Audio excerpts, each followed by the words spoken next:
AIMIM के राष्ट्रीय अध्यक्ष असदुद्दीन ओवैसी ने आरजेडी सुप्रीमो लालू प्रसाद के परिवारवाद पर बड़ा हमला बोला है।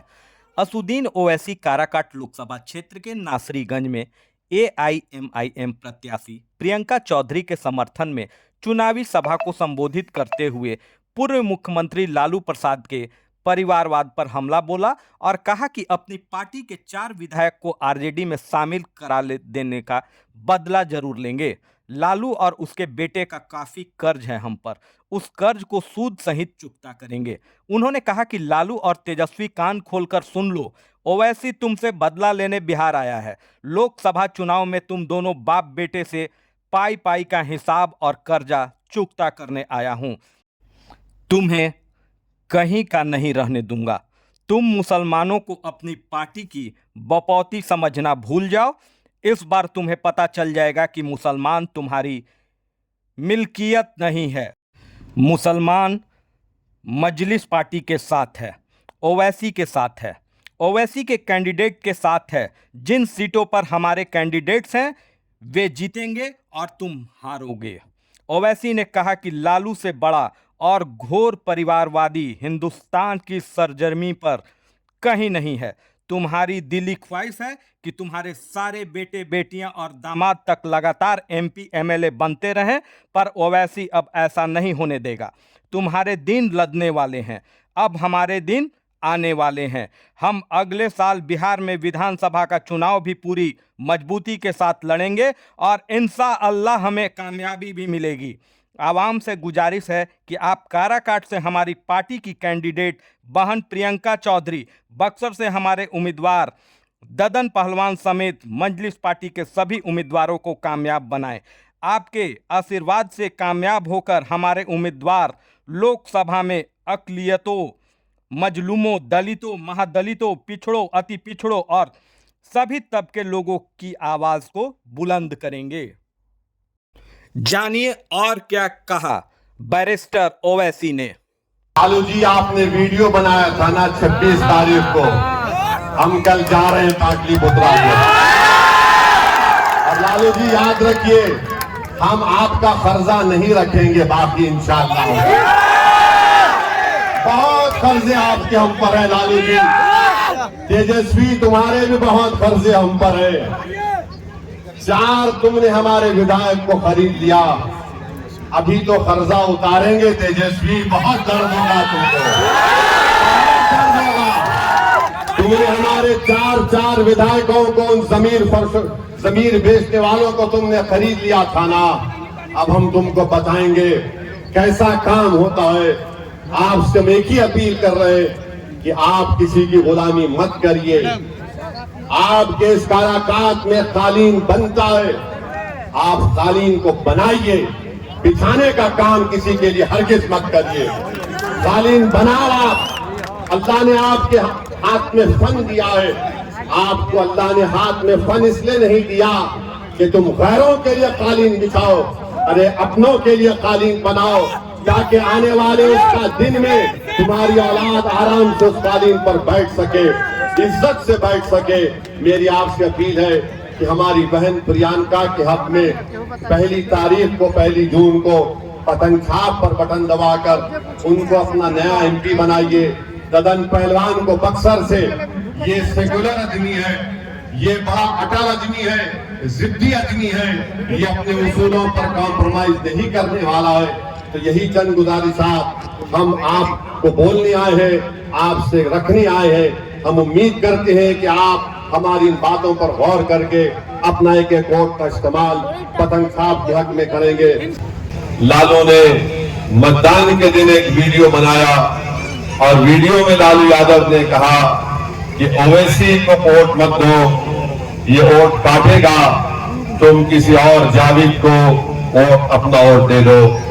लालू जी, हम आपको बताना चाह रहे हैं कि आपने बरसों एमवाई का नाम लेकर सबकी आंखों में धूल झोंका। लालू जी, हम आपको बताना चाह रहे हैं कि आपने एमवाई का नाम लेकर आपने सत्ता को हासिल कर लिया।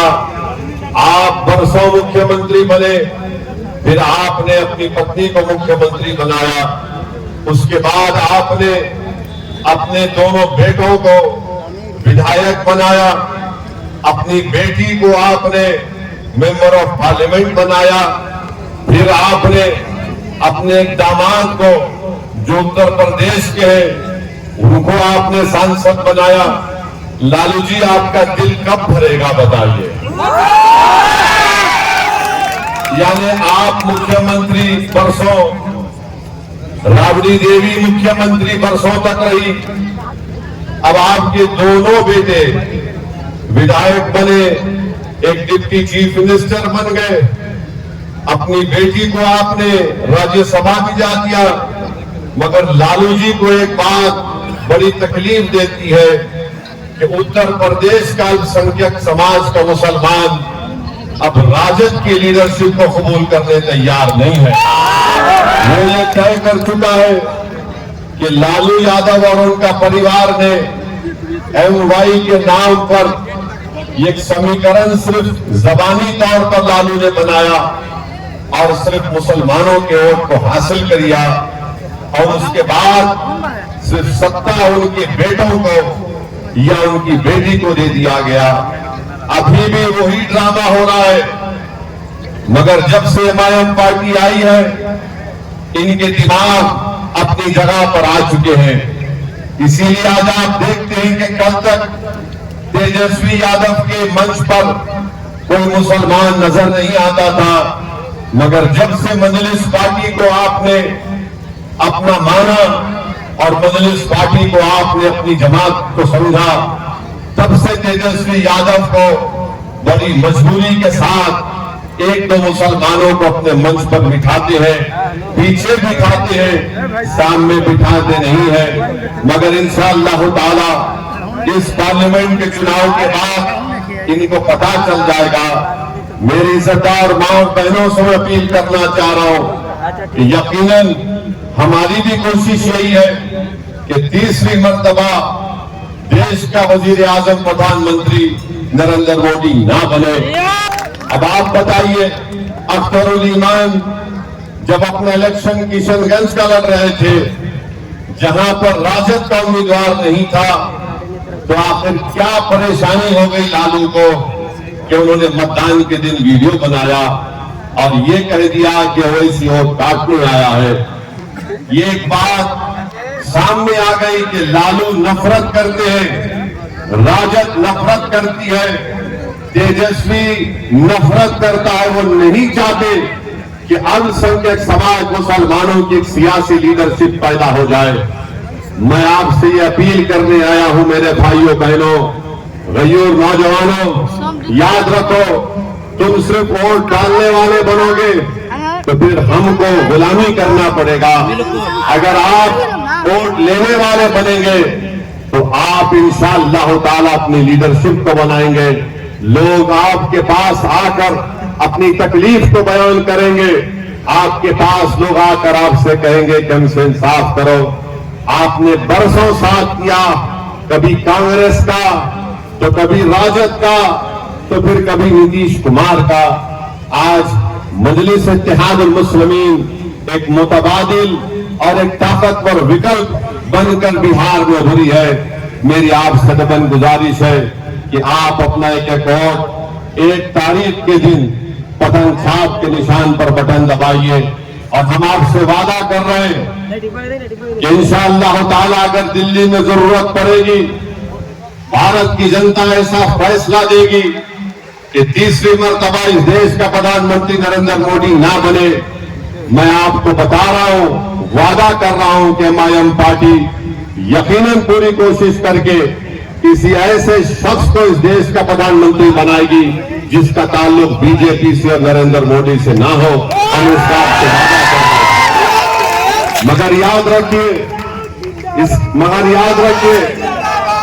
याद रखिए, इसका ये मतलब नहीं है कि हम इनकी गुलामी करते रहेंगे।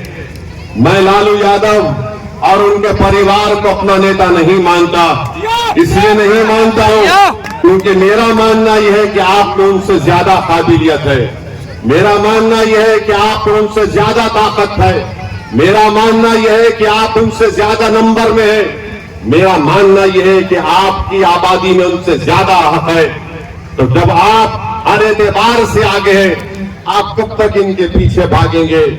आप बताइए कि राजद ने 22 लोगों को टिकट दिया, जिसमें से सिर्फ 2 मुसलमान हैं, बल्कि 32 टिकट राजद ने अपने 22 माले और सीपीआई के लोगों को दिया है, उसमें सिर्फ 2 मुसलमान हैं।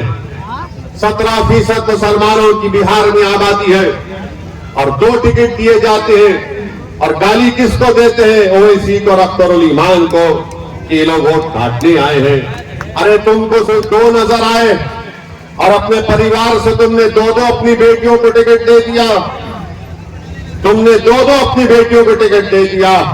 बताओ मेरे अजीज दोस्तों और बुजुर्गों, इससे ज्यादा बेइज्जती और क्या हमारी हो सकती है? बिहार के उन तमाम अल्पसंख्यक समाज के मुसलमानों से अपील कर रहा हूं, क्यों नहीं आप मुख्यमंत्री बन सकते बिहार के? आने वाले विधानसभा में हम बताएंगे इंशाअल्लाह ताला लालू को, नीतीश को, ये बिहार का मुख्यमंत्री एक मुसलमान भी बन सकता है। हम कब तक इन लोगों की गुलामी करते रहेंगे? एमवाई के नाम पर वोट तो हासिल कर लेती है। हम आपसे अपील कर रहे हैं कि वोट एक अमानत है, उस अमानत का सही इस्तेमाल करिए। 1 तारीख को आपको डरने और घबराने की जरूरत नहीं है। याद रखो, तुम सिर्फ वोट डालने वाले बनोगे तो फिर हमको गुलामी करना पड़ेगा। अगर आप वोट लेने वाले बनेंगे तो आप इंशाअल्लाह ताला अपनी लीडरशिप को बनाएंगे। लोग आपके पास आकर अपनी तकलीफ को बयान करेंगे। आपके पास लोग आकर आपसे कहेंगे कि हमसे इंसाफ करो। आपने बरसों साथ दिया, कभी कांग्रेस का, तो कभी राजद का, तो फिर कभी नीतीश कुमार का।